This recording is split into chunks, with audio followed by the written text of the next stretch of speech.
a funky beat. Sun is shining, Rachel brings the heat.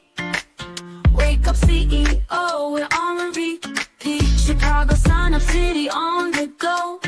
Rachel L. Gary on the radio. Tune in quick, hear the power flow. Wake up CEO, it's your daily show. Wake up, start the day with CEO. Rachel's got the vibe, that's the real deal. CEO, it's time to feel the thrill. Morning grind, press play and chill. From the Windy City, bringing major vibes. Rachel on the mic, keeping lives revived. Radio Chicago, where dreams arise. Wake up CEO to the skies. No more snooze button, no more delay. Rachel's voice making waves today. Feel the energy Chicago way. Wake up CEO, rise and sway. Wake up, start the day with CEO. Rachel's got the vibe, that's the real deal. CEO, it's time to feel the thrill. Morning grind, press play and chill. Wake up, start the day with CEO. Hey, Rachel's got the vibe, that's the real deal. CEO, it's time to feel the thrill. Morning grind, press play and chill. This is Dr. Carolyn Stevens, the CEO of the BHC Media Group. And when you are looking for a strategy for self-leadership, get aligned with Wake Up CEO with host Rachel L. Gary every Wednesday from 3 to 5 p.m. You know what time it is? Every Wednesday, 3 to 5, my Radio Chicago, Rachel L. Gary in the building. Wake up, CEO, let's go! Wake up, go Sam, set that tone. Wake up, every step you take, you claim that throne. Wake up, no more doubt, no time to stall. Wake up, boss up now, go get it on. Wake up, stay locked in, make it happen. Wake up, stay locked in. Wake up, stay locked in, make it happen. Wake up, stay locked in. Wake up, I ain't waiting, now I go and take it. Built this from the ground, no way they break it. Consistency, my secret, watch me make it. Got that boss talk, now I ain't faking no. Lost, set the goal, now I'm grabbing the goal. And put in the work, now I'm taking control. The vision so clear, yeah, I already know. Every step I take, I'm ready to blow. Wake up, set that tone. Every step you take, you claim that throne. No more doubt, no time to stall. You boss up now, go get it all. Let's go, stay locked in, make it happen. Make it happen. Let's go, stay locked in, make it happen. Make it happen. No handouts, yeah, I made my way. Built my brand, now I paved my lane out. Turn my losses into lessons. Now my grind got no recession. Yeah, they talk about chance, but I make my own. Yeah, I ain't waiting for fate, got a future to own. Yeah, every setback, just part of the game, gay game. But now I'm up and they know my name. Wake up, stay locked in, make it happen. Wake up, stay locked in, make it happen. Wake up, stay locked in, make it happen. Wake up, stay locked in. Wake up. Success so sexy, put the work in flexi. Late nights, no rest, but now my vision's hefty. They doubted, they laughed, now they watch from the back. Cause I turned every dream into bricks that stack. Wake up, stay locked in, make it happen. Wake up, stay locked in, make it happen. Wake up, stay locked in, make it happen. Wake up, stay locked in, go get it all. Every Wednesday, 3 to 5, my Radio Chicago. Rachel L. Gary taking you to the top. Boss up.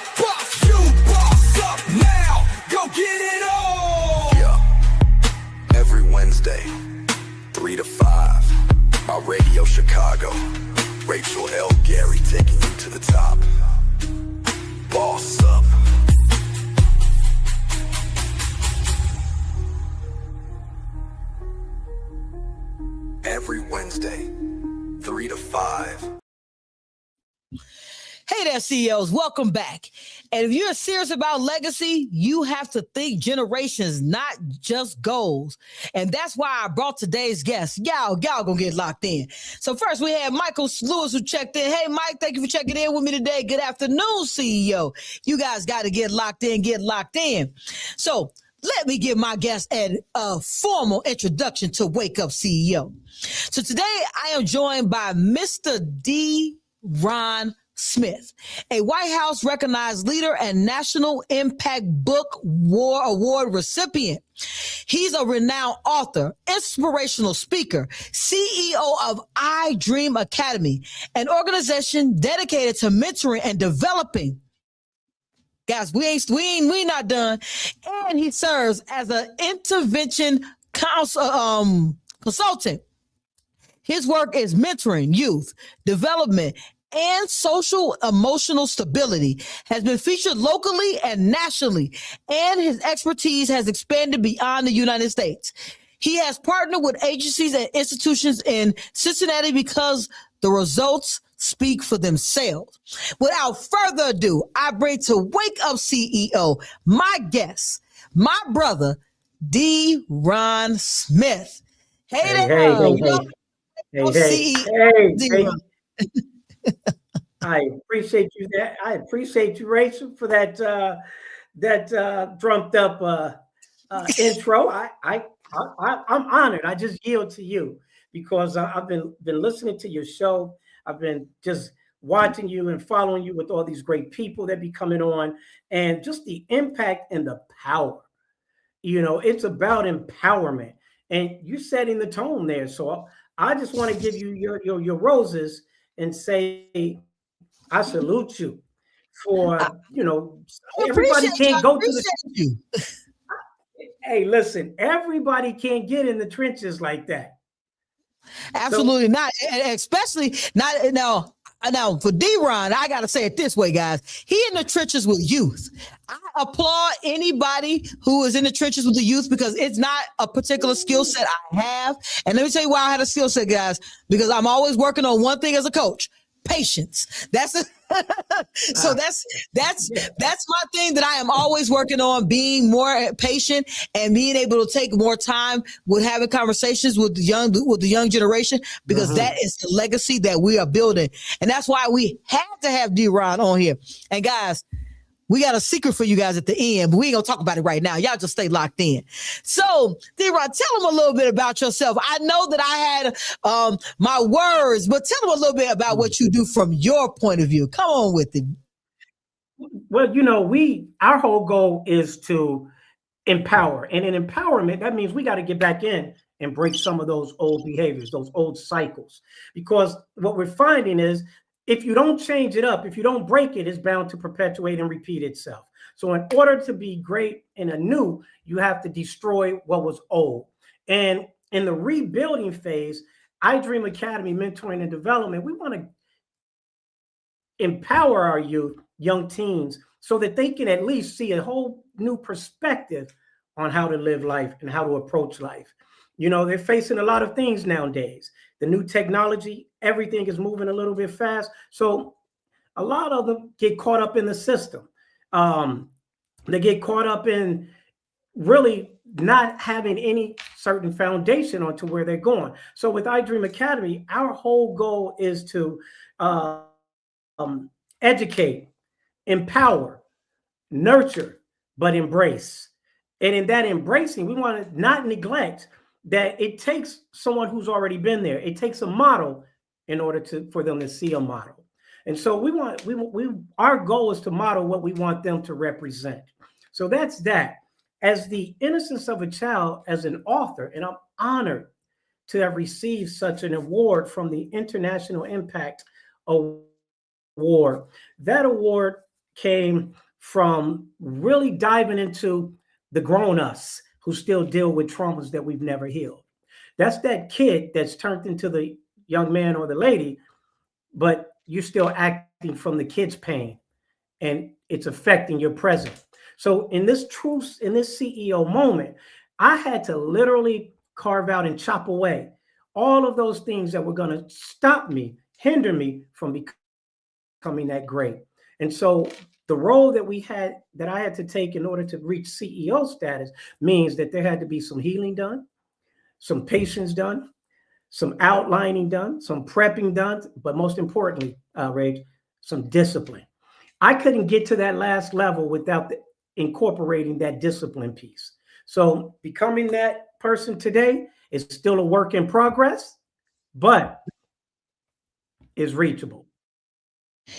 I totally believe that we're all works in progress, D-Ron, for real, for real. I said the biggest thing for me at the end of the day is that we have to recognize that we're works in progress. Absolutely. And understand that as a work in progress, that we're learning, growing, and developing on an everyday basis. And when we're growing and learning and developing on an everyday basis, we have to be ready, as you said in the very beginning, to, I gotta say this, guys, to sometimes heal the old you to step into the new version of you. So many years ago, I'm gonna tell my quick story, and we gotta get back to D-Ron. My quick story is many years ago, about 18 years ago, well, say almost 18 years ago, I killed the version of me who was hanging out in the streets, who was going to clubs every night, and who hung out with a whole lot of people. I killed that person 18 years ago and stepped into a better version of me, a person that was more responsible. Now, I was always responsible, but more responsible meant that I was not just taking care of home, I was growing home. And I was making sure there was a foundation at home. Now, I found myself in the last couple of months that I was stepping back into having conversations that I used to have 18 years ago. So I had to snap myself back to, didn't you leave this for a reason? So sometimes you're constantly growing, and sometimes you have to remind yourself, this is no longer me. And pull yourself back to where you're going, not to where you're being. So that's what I'm talking about, D-Ron. That's all. That's what I'm talking about. So we got somebody checking in. So I have my lovely wife. She's checking in. Hello, hello, hello, CEOs is what she says. Hello, beautiful. Thank you for joining us today. So we got to get into some questions, D-Ron. You know, I can't just let you come on here and get your speech in. You got to give us some answers to the truth that's going on out there. Let's get it. Today we're talking about how to create a legacy plan that outlives your motivation. That's what we're talking about today. So my first question of the day is, when motivation runs out for our youth, what systems have you seen work consistently to keep them engaged and moving forward? Well, you know what? I'm sorry, can you hear me? Can you hear me?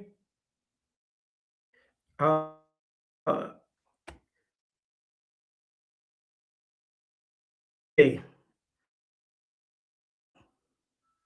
All right, can you hear me? I'm off mute. Can you hear me? Yes, sir, I can hear you. Okay. Okay. I'm sorry about that. I apologize. No worries. Let's go. You know, and you know what? And when you did that, I'm real transparent. At the moment I'm in my office here, and the moment you asked me that question, I heard a bang on my office window and a bang on my office door. So I really did get distracted. I'm not even going to hold you. So I am in my office. So just real, please, that's the human piece to all of this. So that's part of accepting and taking ownership of how my distraction was there. But let me bounce back.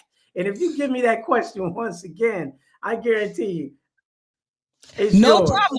One more time. I was talking about distractions. I was distracted for some weeks, D-Ron, on some things that I was like, I took a step back today and I said, have you lost your mind?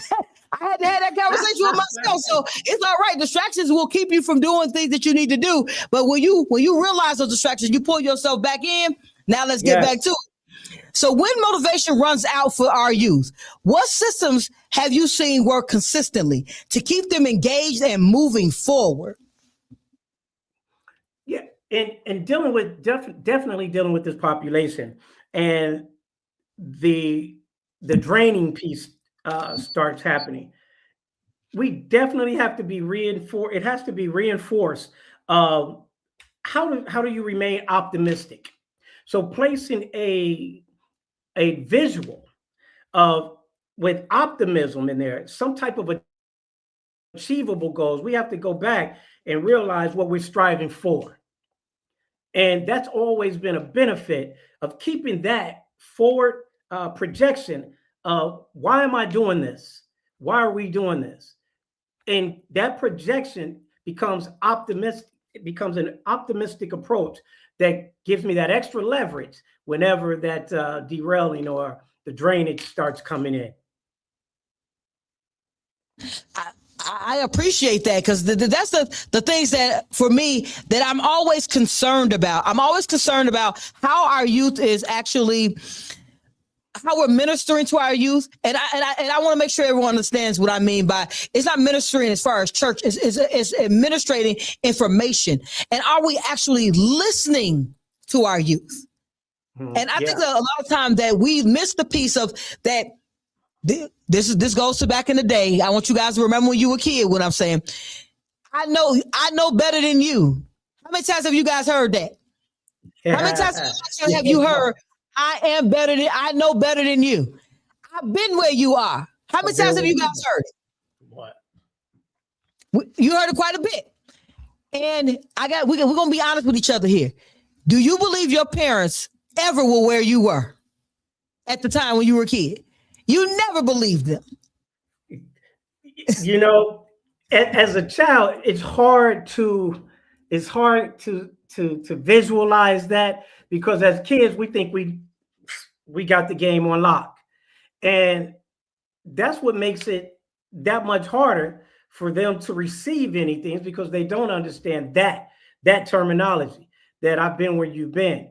You know, I always tell them, then life has to give you your experience. If you're not going to take it from being a wise person, then life has to give you your experience. And with my particular youth and the population that I deal with, like I said, we typically try and educate. We try and put things in front so that they can gain a different perspective. The ins and outs, the what ifs, if you do go that way, some contrast. So putting some things in place is one tool that we use so that it can contrast this decision versus that decision and the outcome of each one. Oh, I'm big on that. Put something in place when you know things are going awry.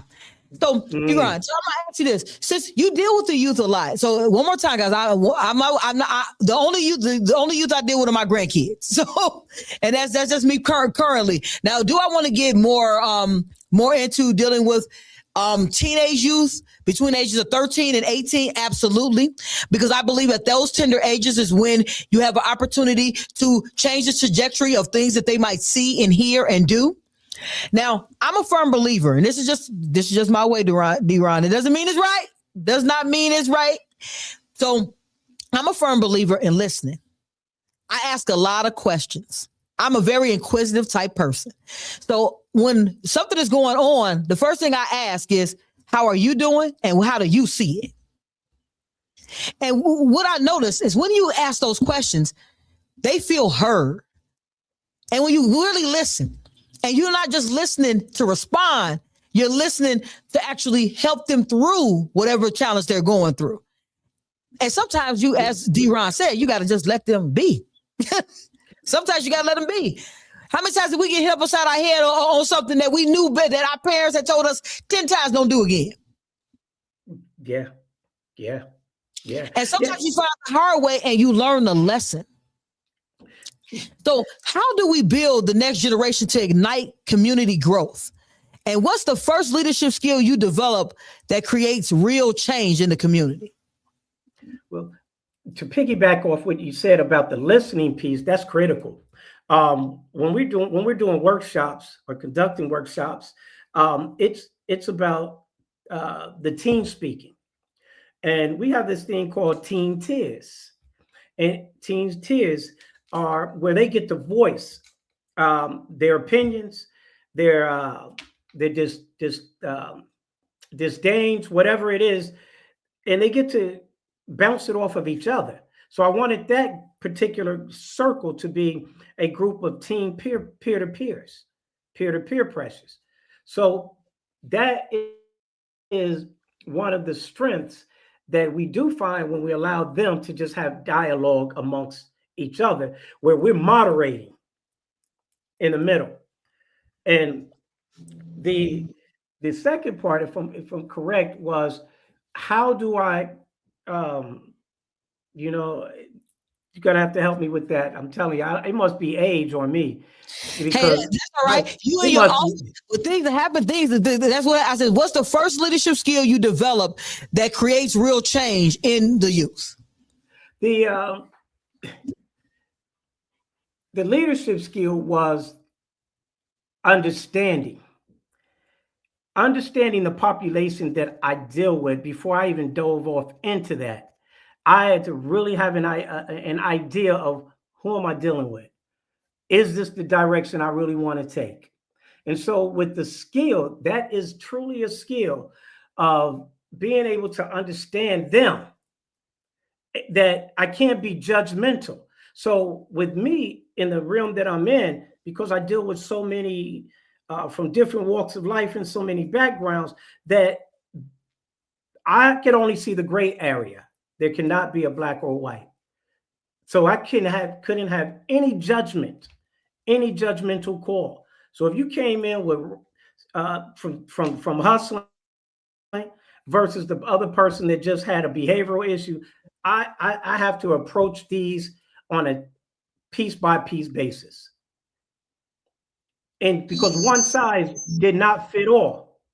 Okay. And I couldn't approach that as one size fit all. So that's the greatest skill set, I believe, as a blessing, that I was able to walk into this as one size does not fit all. I need to give them the space to be their own individual. Okay. So if you could tell us a little bit about with your program. Now, what I like about it is that the one size doesn't fit all. It's kind of very much to my coaching program that I have for leadership coaching. Everyone's plan is tailored to their business.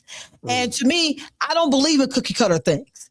I believe that there could be a overarching plan, but everyone's individual plan must be unique to them. And the reason being is that everyone is an individual. I was talking about me having a snowflake syndrome earlier, and being a snowflake. And my son, he uses that phrase in a derogatory way. He says, everybody wants to be a snowflake. And I told him, everybody is a snowflake, Trey. We all are snowflakes, regardless of the fact of that we live in a society that everybody wants us to all be robotic, or more so everyone like each other. To me, being unique is what makes us all individuals and us living on our individual path. So when you said that you came into this thinking that you wanted to make sure that it wasn't a one size fits all, it was every individual, and you seeing each of their stories, each of their situations uniquely for their growth. I mean, I love that. Love that. So let's dive into your book. Come on, give me some of those juicy little tidbits information I know that's inside that book. So with the book, now first, tell us about the first book, because this is not the first book. This is the second book, correct, or the third?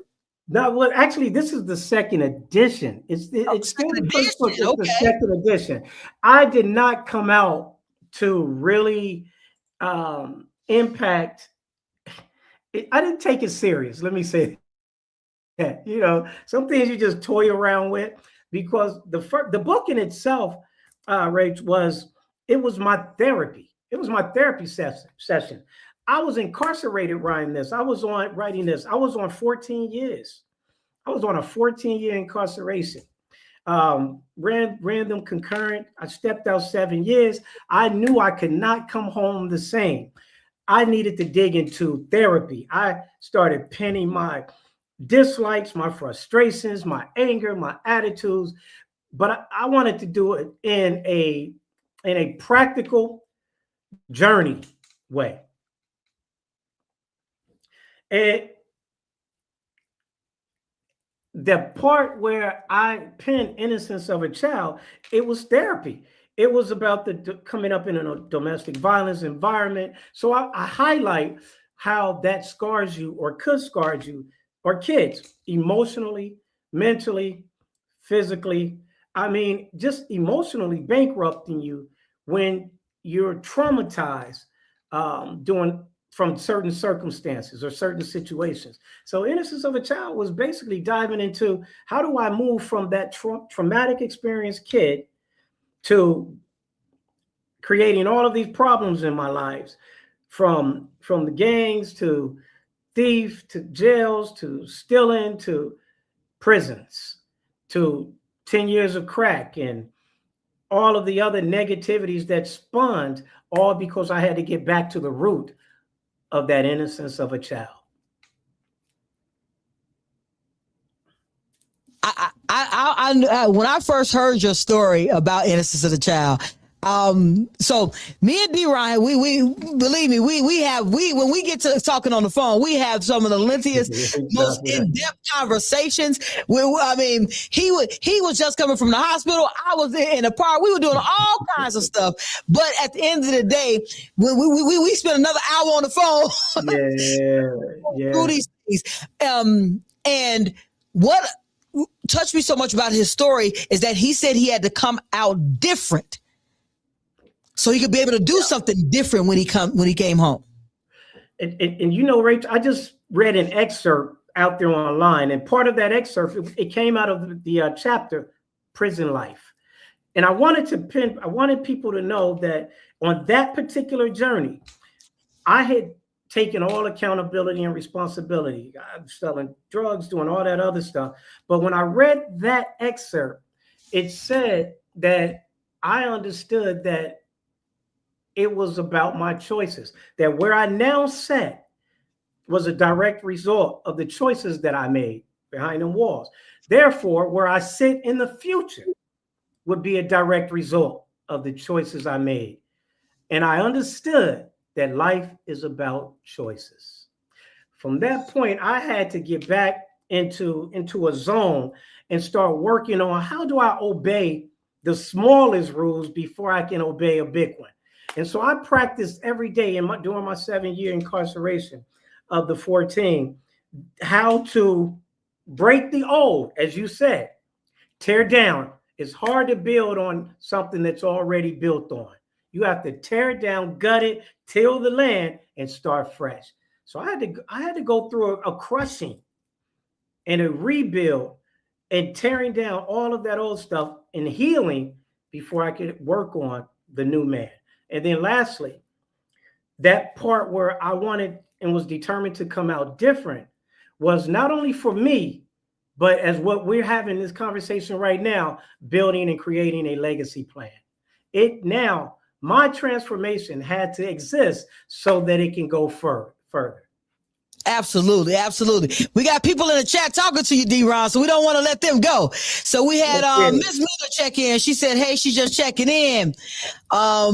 Then she said, focus, come on now. Then we have Dr. Carolyn Stevens who checked in. So Dr. Carolyn Stevens, if you guys are not already aware, she is a mental health therapist, as well as my mentor, as well as a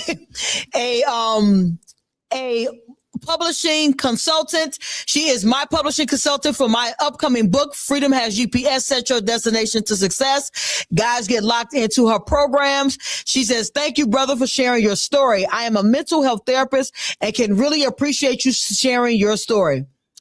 She also says accountability is the step to true healing. She says, say it, brother, restoration. Come on now. See, that sister just brought it. At the end of the day, guys, we have to realize from D-Ron and me and D-Ron, like I said, we have these deep conversations. Dr. C and I have these real deep conversations. We're always real deeply going deep into the psyche because we want to be better than we were yesterday. And just like D-Ron just said, where you have to understand that the choices you make today you are a culmination of all your yesterdays. Absolutely. You are that today. And you'll be all of that you're going to be tomorrow is a culmination of what you do today and going forward. So if you want something different, want to be something different, have something different, you got to do something different. So that's the part. That's the part right there, D-Ron. Then we got Michael checking in. He said, "You are speaking facts, sir. Really hitting home with me for sure." That's what I'm talking about. You guys get it locked in. Get locked in. So we go. I'm gonna drop a little secret on you guys. So you are now looking and having a conversation with my co-host D-Ron Smith. He will be doing co-hosting with me once a month right here on Wake Up CEO. We haven't named his segment yet, but guys, get locked in and be ready. We haven't decided he's gonna do it the first or the final Wednesday of the month, but D-Ron will be here with me at least once a month, where we're going to be talking about diving into things about building up our youth, because our youth is the future, and we must remember that we are close. I'm gonna say this, and please, guys, don't get mad. We are closer to death today, in chronological wise. I'm just saying chronological wise than they are. So we don't feed them the information from the wisdom that we have, and we don't learn and grow and develop on how to touch them, then the future is doomed. So D-Ron is on the ground, as the song says, boots on the ground. Boots on the ground with teaching the youth and helping the youth develop their voice so they can grow. So are you excited about joining me once a month? D? Tell me what you're thinking. Hey, listen, I was just waiting on a tag. Yo, you know what? I'm excited. I'm truly excited because this is empowering. It's empowering. And I love and thank everybody who shared their great comments towards me. That's touching. So great. I appreciate you for having me. Let me double back on that one again. And everybody that's sharing their heartfelt messages, please, you just giving me your spirit so that I can continue doing what I do here in the city of Cincinnati and beyond. So I thank you. But as far as working side by side with you, let's get it. It's about empowerment. This is how we tear down the enemy's kingdom, because now it's high time that we do take it by force. And so when I penned Innocence of a Child, it was about to go back into the trenches, to go back into the spiritual territories, because our kids are so connected and disconnected. Let me say that on the spiritual side of things, that they don't have any connectivity. The ones that I deal with primarily, when I ask them, where do they stand on the spiritual side? Some of them are not introduced. And I don't say religion. I say the spiritual side of that faith, or some disciplines, some principles, some values. And so if you don't have those things, you're going to incorporate the worlds like I did, from banging and doing all of that like you did. We're going to take on that. And so my whole job is, and we start at age 5. iDream Academy is from 5 and up. So he said we're going to start young. Now, that's too young for me, guys. People still crying and want to go home. So they want to go home. So we got people in the comments. They talking to you, D-Ron. We got create new habits and kick out the old habits. Come on, Mike.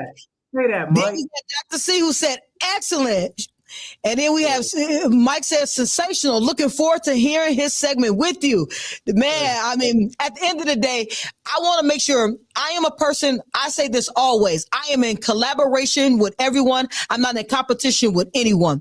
Yeah. If growth is the only option, if it's the only option, we must find the path to growth. And that is partnering up with individuals who are growing our community and can bring knowledge, information, strategies that help everyone that surrounds us. That's what my culture program is about. It's about working together. It's why it's called the CEO Mastermind. I bring individuals together so we can come up with a plan and we can strategically build those businesses so they can strategically work with other individuals who are looking for work in our community. How do we grow our community? One brick, one person, one solution at a time. And there it is. There it is. Teach one, reach one, as they say. And iron definitely as sharp as iron. And so in the value of how some of the tools that we use and that I had to incorporate from my own experience, the resiliency. You know, in the book, I highlight what it's like not to receive support. And so from those models, it depicts what it's like not to receive support. Because as I grew up, I do martial arts, I did things like that, boxing. But when I grew up, and I start the very first chapter called The Molding Process, that's where it all begins. I was 7 hearing the shouts and the screams of my mother being abused. Then I was introduced to the house parties. I'm 8, I'm 9. So as a product of my environment, by the time I'm 11, my older brothers and sisters, I'm already selling weed in the 6th grade. By the time I was 13, my first line of cocaine was going up my nose with my homies out there. And so the first part of the book I called The Outdoors was my sanctuary, that I felt more comfortable out there because that's where I can let myself go. And that's where the world began to shape me. And so as I take the readers through the journey of the molding processes, we try to deal with trauma from top down, but we got to deal with trauma from down up. Come on with it. Come on with it. We got to start at the bottom. I'm gonna tell you, these conversations every month. You guys, you just getting a taste. Every month we gonna be formulating the plan, because that's how. To me, if you don't make a plan for success, you plan to fail. So we got people checking in with you still. She said, "I love it. Those are the formidable years, and it is highly recommendable to start with kids at that age." Come on, Dr. C. She is also a therapist who works within a school system and works with children. So that is something that she is very aligned with. She is out of Atlanta. However, she is a world-renowned author. She is a best-selling author 2 times over, multiple award-winning author. As I said, very influential, does very great things in the community, inside the community, outside the community, and with individuals. She says, see, at 13, and children are starting on these toxic journeys as early as 4. Say that. Absolutely. And that's fact. That's fact. I am dealing with the trauma with 4-year-olds and 5-year-olds at some of my schools here. So she's spot on.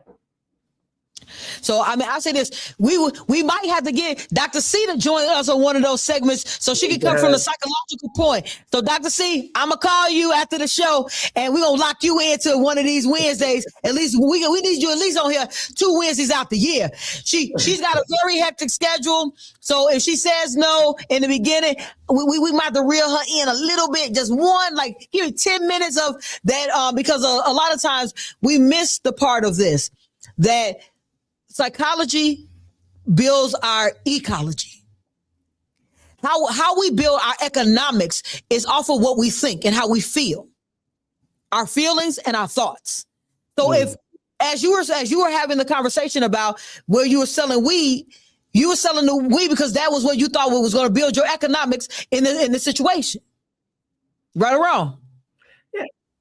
Yeah, absolutely. You know, all of it was stemmed from a product of my environment. I repeated what I saw, and I saw that was gonna. So in the process of innocence of a child, I'm being molded. Now I'm also taking the readers through what every thought process going through my head at that time, through the process of the final incarceration as an adult, still holding on to those negative childhood decisions, emotions, frustrations. And so my economy moved on from the weed into the dope game. And so because I grew up as a materialistic, because I didn't understand what real love looked like. So love to me, Rach, was the new sneakers, the new penny loafers at the time, the new tassel loafers at the time, the creased Levi's. So I never was a kid that did not dress, but I didn't have the emotional piece. It was all given by things. And so when I highlight that, I compare and make the comparison or the contrast that things were the expression of love. So I became overly materialistic to the point to where when I got into, that's what drove me And so when I got into, I needed money, the game was the way to go. So I mean, I love this train of thought, because it definitely takes us down the path of where a lot of individuals are coming from, and why our environment breeds other things. I tell everyone, I am as transparent as possible. There was a point in time where I was selling drugs, when I was gang banging, when I had all those things going on in the streets. And there was a point in time where all I did was stay in the library. The librarian became my best friend. I went to the library. I read probably 200-300 books a year back then. All I did, I was consumed with reading. I would read. I read, and then my grandmother moved to downtown Chicago. When she moved to downtown Chicago, I started seeing a different way of life. So that let me know that the environment that I grew up in wasn't all it was. It's what changed my life. Because I started seeing that your neighborhood doesn't have to be a mess. Garbage doesn't have to be on the ground. People don't have to be standing on the corners. That people go to work every day. That people make business moves every day. Then I started talking to my grandfather more, and started going on golf courses with him, where he was making business moves on golf courses. Those things changed the trajectory when I took the step out of the environment. So I say this, what saved my life was the fact of that my grandmother moved, my granddad, I started talking to him more. And and I want to tell you guys this, my grandfather was a retired cop. My uncle was a police officer. So we talk about, my uncle would come up and say, that's it. That meant that was it. And he'll say, whatever was going on, that was it. But I didn't see him every day. My mom moved away from all those things. She moved away from the structure and the stability of all those things. She moved into other areas. Now, what that did give me, and I want to say this, guys, we want to use the things you learn. I talk about this in a great deal in Freedom Has GPS. You use the things you learn, because with me living in the neighborhoods, it was one time when we were sleeping on the floor. All those things made it where I have a better understanding of where I don't ever want to be, and how to make a path so the path always goes upwards and doesn't go backwards. So I learned a lot during those times, and I am so blessed and privileged by all of the things that happened in my life. I never see anything as it shouldn't have happened, because that made me Rachel L. Gary, that can have these conversations, who can have the emotions, who can have those feelings of how to push and how to guide towards your greatness, because of all those things that took place. So I am so appreciative of my childhood. I don't hate anybody. I love everything, because I couldn't have been who I am today without it. So right now, like D-Ron, you wouldn't have the program you have and talking to the youth the way you are if you hadn't went through the things you went through. Yeah, you know what, and being able to reflect on that, in that reflection while during my prison time, I started building, though. I started putting the plan together, because one thing, the reason I do what I do now is because I understand that, and I'd say this to guys and girls that are incarcerated: you don't wait to exit to create the plan. You start the plan. If you're incarcerated or you're behind that particular wall that I'm referring to, the biggest tip I give to them is, don't let that incarceration be a death sentence. Don't sign your death certificate there. That's where you sign your birth certificate, because now you have to start reliving and born again and snap from that piece and start planning. So during my incarceration, I had the spiritual unction to know that this isn't my death certificate. This is now my birth certificate. So I spent all of the years planning on what to do when I transition out. And because I did not need the handicap, but I knew I was going to have obstacles. But I had to build myself while I was there so that I can prepare for when I exit out. And you said it. I take the good, and I took the good as I researched and evaluated that innocence of a child were the things that I was getting away on the negative side. and looking at what did I gain from that. And so some positive things that I did take out of that were the things that helped me shape iDream Academy. And that's one thing. I want these kids to always know that they can dream. And what does that dream look like? And how do we put that dream into action? Absolutely.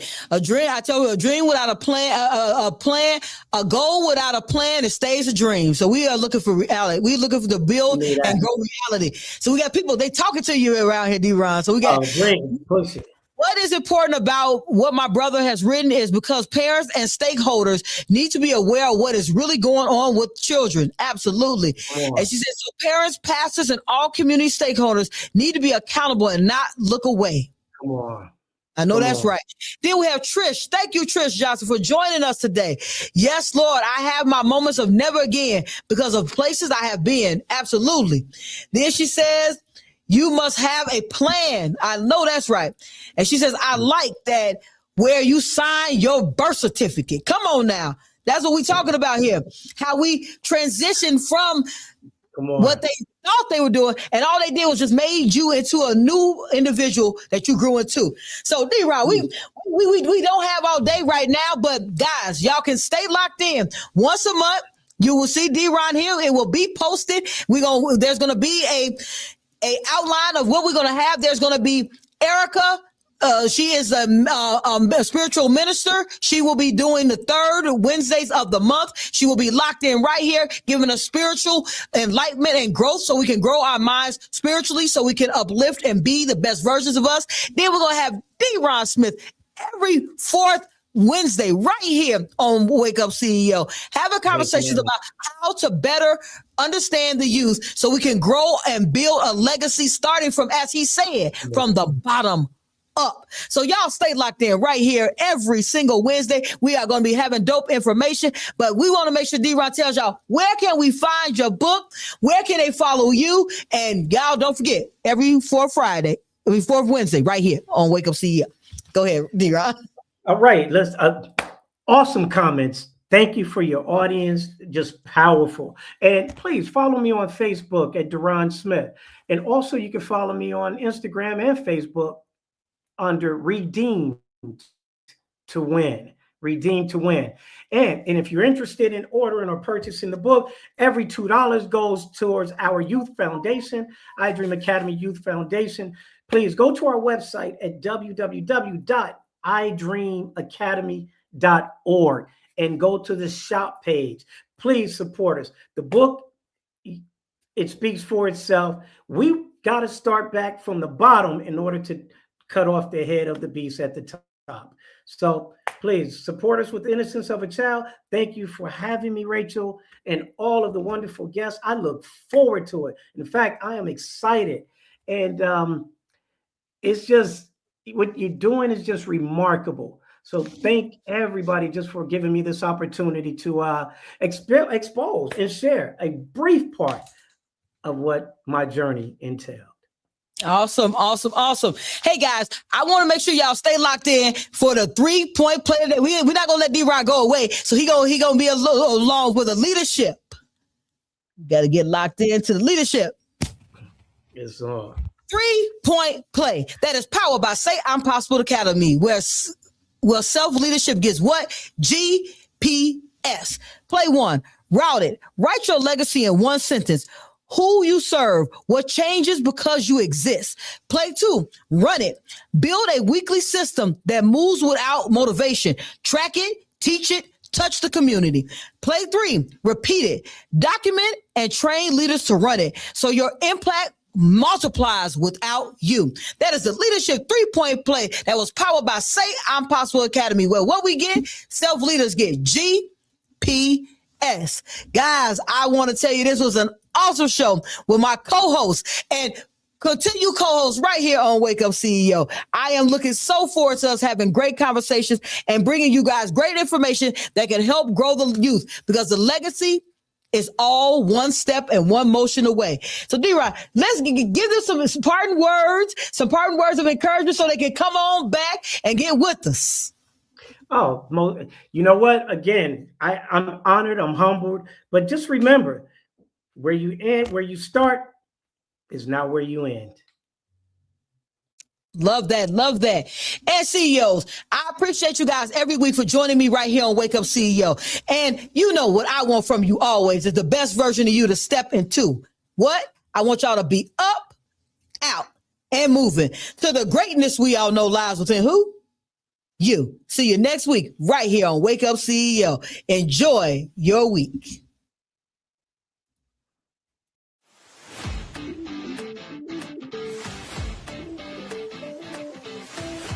My questionnaire.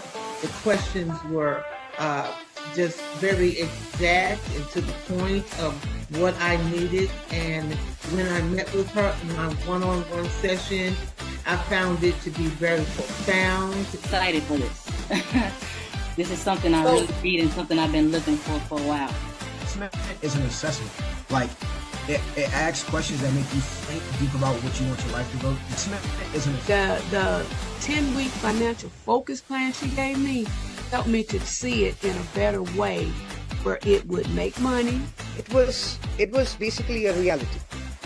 Something that looked like a dream, but in reality it was nothing but a shift of mindset. It's a state of mind. Out and moving to the greatness we all know lies within who? You CEOs. See you next week right here on CEO State of Mind.